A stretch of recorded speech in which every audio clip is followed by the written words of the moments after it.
Você já sentiu sono quando viu uma aula? Você já percebeu que muitas vezes você viaja na maionese enquanto o professor está explicando o conteúdo? No vídeo de hoje a gente vai falar sobre foco durante as aulas. Vem comigo!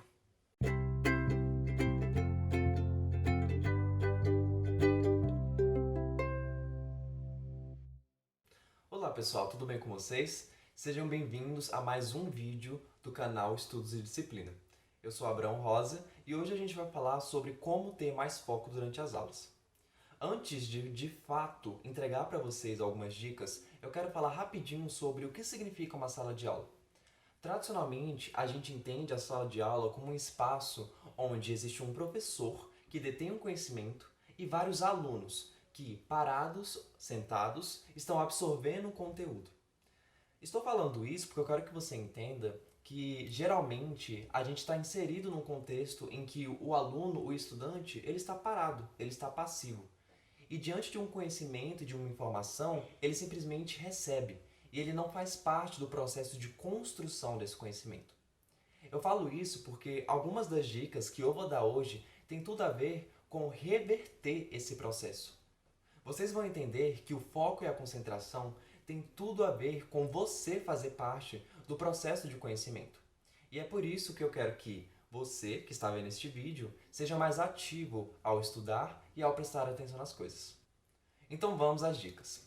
A primeira dica que eu quero dar para vocês é a mais básica de todas.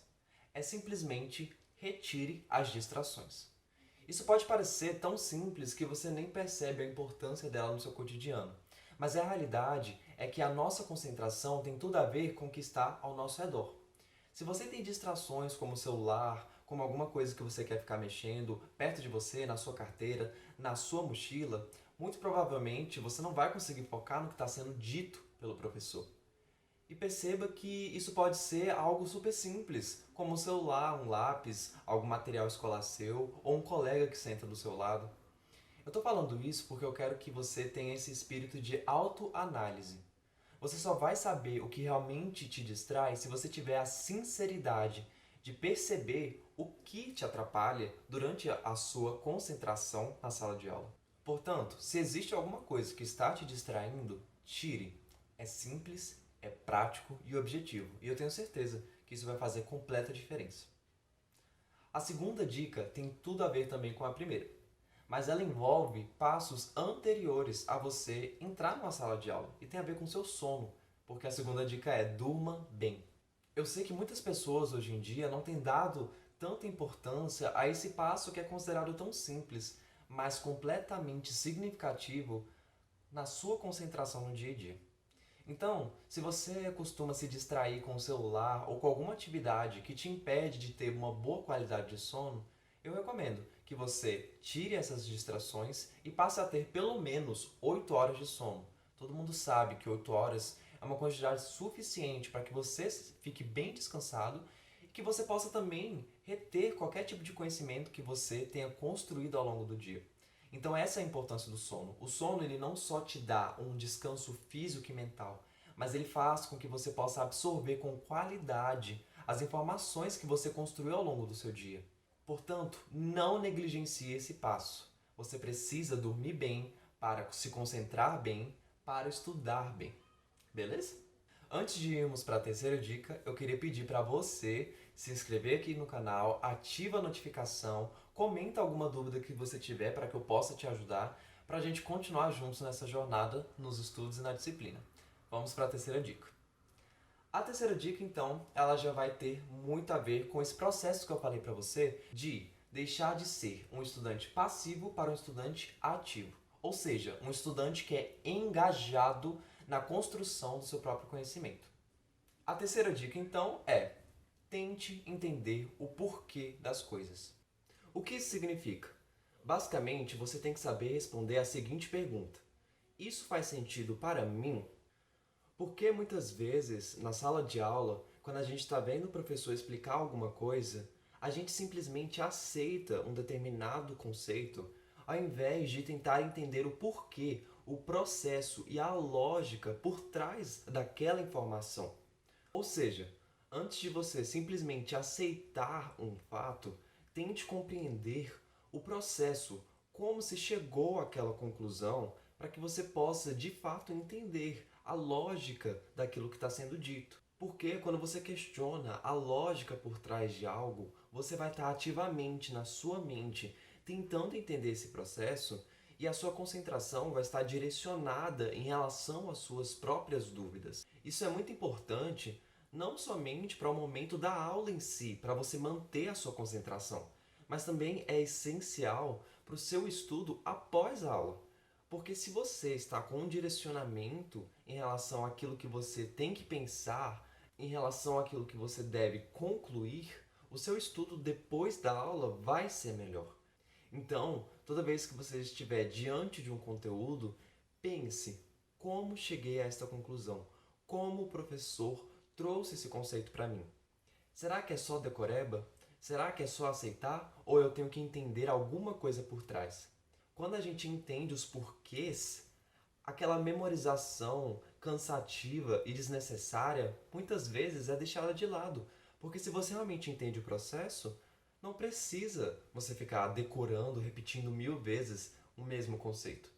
Então, perceba, esse foco do qual eu estou falando, ele não é somente aquela concentração no momento da sala de aula. Claro, isso vai acontecer com você se você estiver ativamente pensando.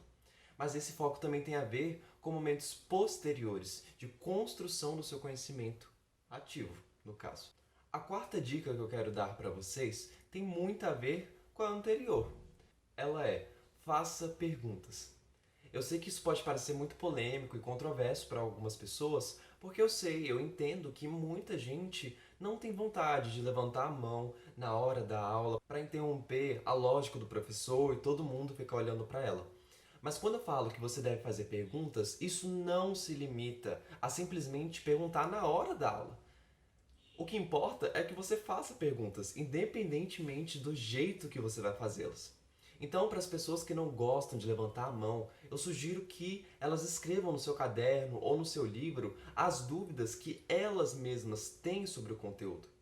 Isso é muito importante porque quando você está sanando as suas dúvidas, você está direcionando o que você está querendo aprender. Muitas vezes a gente aceita algumas informações como se elas não tivessem as explicações, que tem a ver com a dica anterior, e a gente vai acumulando buracos no nosso conhecimento. Quando você faz perguntas, você pode prestar mais atenção, você pode ter esse foco direcionado que eu já falei para vocês, porque você está concentrado naquilo que você está querendo entender, e isso é muito importante. Então, não quer fazer pergunta na hora da aula? Escreva para levar para o professor depois e perguntar para ele. Se você não tem acesso tão fácil ao seu professor, tente levar para algum colega, alguns amigos que você tenha, que são bons no conteúdo que você tem dúvida. É até melhor, dependendo das vezes, porque você pode discutir, debater com eles como você chegou a essa conclusão, por que tal coisa se relaciona com outra. Então, por favor, faça perguntas. Seja ativo no seu conhecimento. Eu tenho certeza que a sua concentração vai ser outra quando você mesmo está buscando conhecimento de forma eficaz. Agora vamos à quinta dica, que é: veja o conteúdo antes da aula. Eu sei que isso pode parecer um pouco complexo e até um pouco trabalhoso, mas eu vou explicar por que ela é tão importante. Quando você tem um contato com um conteúdo anteriormente à aula, no momento em que você for assistir ao que o professor está falando, não vai ser uma novidade para você. E o que eu quero dizer com veja o conteúdo antes da aula? É simplesmente folhear, dar uma lida básica no livro antes da aula, ou tentar entender uma visão geral sobre o conteúdo. Isso pode até mesmo ser como uma pesquisa no Google. O que é a Revolução Francesa? O que é Bhaskara? É só para você ter uma ideia geral do conteúdo e, quando você tiver que assistir a aula, não vai ser uma super novidade, mas você já vai ter uma familiaridade e isso vai dar segurança para você enquanto você estiver assistindo a aula. Essa segurança também vai te ajudar a tentar entender o que eu preciso focar para entender com mais profundidade neste conteúdo. Então, para começar a fazer isso, tente fazendo pelas matérias que você mais gosta. Seja biologia, seja matemática, eu não sei. Mas vá adicionando esse hábito aos poucos na sua rotina escolar. E eu tenho certeza que isso vai te ajudar na sua concentração. E claro, quando estamos falando de foco nas aulas, isso não envolve somente o momento presente da aula. Também envolve o seu foco a longo prazo. E é por isso que eu queria que você clicasse no link que está na descrição, onde você vai acessar um PDF com um planejamento de estudos completo para você. A partir dele você vai poder direcionar os seus objetivos e isso vai te ajudar a ter mais concentração naquilo que você precisa estudar, seja para Enem e seja para vestibulares. Então, clica aí no link e aproveite esse presente da gente. Então é isso, pessoal. Muito obrigado por terem assistido a esse vídeo. Eu espero que vocês tenham gostado. Curtam, compartilhem, se inscrevam no canal e eu vejo você na próxima. Tchau, tchau. Elas querem saber como ter foco. Só. Começa a introdução de novo. Coluna reta.